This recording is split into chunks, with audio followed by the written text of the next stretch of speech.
Welkom terug by die groot ontbyt. Ons gesels môre met Dion van Sail. Hy is welvaartbestuurder by PSG Financial, PSG Wealth, Pretoria Oos. Wil ek nou die beheerende maatskappy se naam noem. By PSG Wealth Pretoria Oos, ons praat spesifiek môre oor finansiële kwessies wat dalk beleggers mag raak. Goeiemôre Dion. Môre Pierre, môre Jennifer, lekker om hier te wees. Dankie. Dis voorreg om jou te hê Dion. Ons moet 'n bietjie praat oor die verskil tussen ons verwys baie na privaat ekwiteit en tradisionele beleggings. En kom ons vertel ek vir ons wat is die verskil tussen tradisionele beleggings en privaat ekwiteit? So privaat ekwiteit verwys maar na aandeelhouersbelang in maatskappye wat nie op 'n erkende beurs verhandel nie. So jy sal sien dat private ekwiteitmaatskappye probeer fondse insamel in die private mark, nie in die in op die erkende markte soos die beurse nie. So hulle samel hierdie fondse in op nie konvensionele finansieringsmeganismes soos banke of beurse nie. En dan sal jy ook sien hoe hierdie fondse basies of dit ingesamel word in 'n fonds en dan vir jou as belegger blootstelling gee in ongenoteerde maatskappye. Is daar dan 'n gebrek aan regulasies en indien so, hoe sal dit die belegger raak? Daar's ongelukkig minder beskerming. Ja, dit is waar, maar daar's minder openbaarmaking en daar's ook minder toesig oor die algemeen. So jy as belegger moet dan self kyk watter risiko's is van toepassing op jou. Jy moet jou eie due diligence vir die Engelse woord doen om seker te maak dat jy alles verstaan en dit bring maar net bietjie minder dissipline in die mark in die algemeen want die aanspreeklikheidsfaktor is definitief minder. As dit kom by waardasie van sulke aandele, kan 'n mens daarop pyl trek? Kyk, waardasie is moeiliker om te bepaal want daar word nie aktief verhandel nie, nommer 1. So jy is afhanklik van interne finansiële modelle van hierdie spesifieke maatskappy en dit kan natuurlik baie subjektief van aard wees. Ja. En dan is daar ook 'n beperking tot betroubare finansiële inligting. So dit maak dit baie moeilik om die waardasie te bepaal. Hoe verskil die likwiditeitsrisiko? So likwiditeitsrisiko beteken dat jy as belegger nie dadelik by jou geld kan uitkom wanneer jy dit nodig het nie. So tipies wat ons sien is in private ekwiteitmaatskappye is jy afhanklik van 'n spesifieke gebeurtenis om by jou geld uit te kom, soos byvoorbeeld die verkoop van 'n belegging, nommer 1, of wanneer hierdie ouens miskien gaan noteer, sodat jy as belegger weer by jou geld kan uitkom, maar ek moet net sê dit is 'n risiko want jy kan nie by jou geld uitkom wanneer jy dit spesifiek nodig het nie. Dit is 'n risiko, maar daar's ander risiko's ook, 'n kredietrisiko, hoe werk dit? Wel, nommer 1, dis moeiliker meetbaar in privaat ekwiteitmaatskappy as 'n genoteerde entiteit, want jy is in 'n beginfase in hierdie maatskappy. So jy's finansiëel nog bietjie onstabiel en dan sê jy ook baie afhanklik van skuld om natuurlik vorentoe te gaan, om oor die lyn te kom. So dit is moeilik om daai kredietrisiko eintlik te meet op hierdie stadium, Pierre.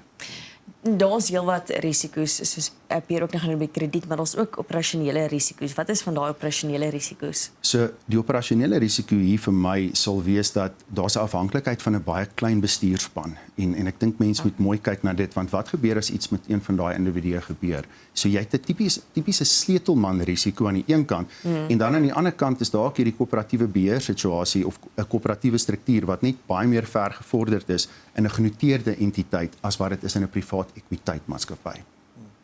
En as dit kom by dividende, want kyk, 'n mens sal tog belegging doen by 'n privaat ekwiteitmaatskappy om dividende aan die einde te kry, nie opbrengs te kry.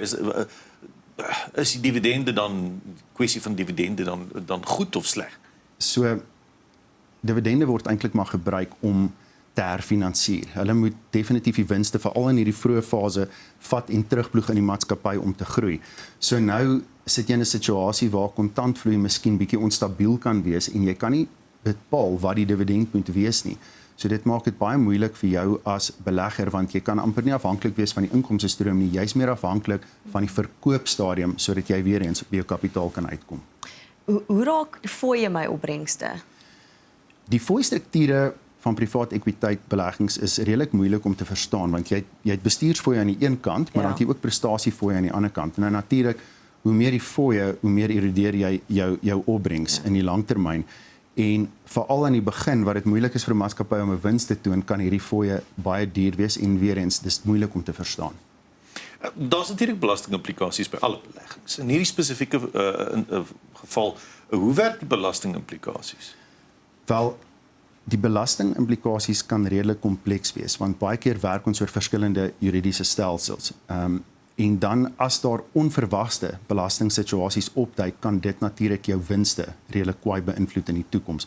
So baie moeilik om presies te verstaan watter belastingkwessies van toepassing is op daai tipe maatskappye. Is dit makliker vir privaat ekwiteitmaatskappye om belastingverantwoordbaarheid te skuif van een model na 'n ander? In die langtermyn ja, maar ek dink nie in die korttermyn nie, nee. Korttermyn. Hoe hanteer jy 'n kliënt met privaat ekwiteit? So nommer 1, ons notuleer elke risiko vir daai kliënt pertinent en ons maak 100% seker dat die kliënt verstaan wat die risiko's is. En dan as ons verder kyk na 'n finansiële ontleding op daai kliënt, sal ons tipies daai belegging wat die kliënt mag hê, nie deel dat vorm van die kernportefeuilles nie, want jy is nie likwid nie en jy kan nie by die geld uitkom wanneer jy dit nodig het nie. So Dion, ter opsomming, jou opinie ten opsigte van privaat ekwiteite, wat sê jy sê? Wel, ek dink is 'n geval van swak risiko-opbrengs op hierdie stadium van die resies, want jy as belegger gee dit 'n geleentheid want die opbrengste klink ongelooflik goed. Ja.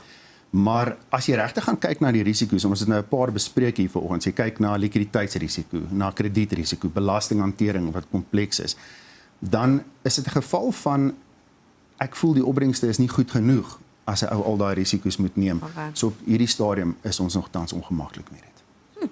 Nou ja, dankie Dion vir jou tyd en moeite vanmôre. Is aan Dion van Sail van PSG Wealth Pretoria Oos. Dankie vir jou insig vanmôre. Baie dankie Pierre, lekker om hier te wees. Nou ja, as jy enigstens kontak wil maak met PSG, is dit baie maklik. Onthou, PSG Wealth Pretoria Oos help jou om die geheel beeld te sien. Vir meer inligting, SMS die woord groot na 45776. SMS kostes geld natuurlik. Hulle is geaffilieer van die PSG Finansiële Dienste Groep, 'n gelisensieerde beheerende maatskappy en gemagtigde finansiële dienste verskaffer. As ons terugkom, net advertensiebreek, dan praat ons bietjie oor die wiskunde kwessie in Suid-Afrika.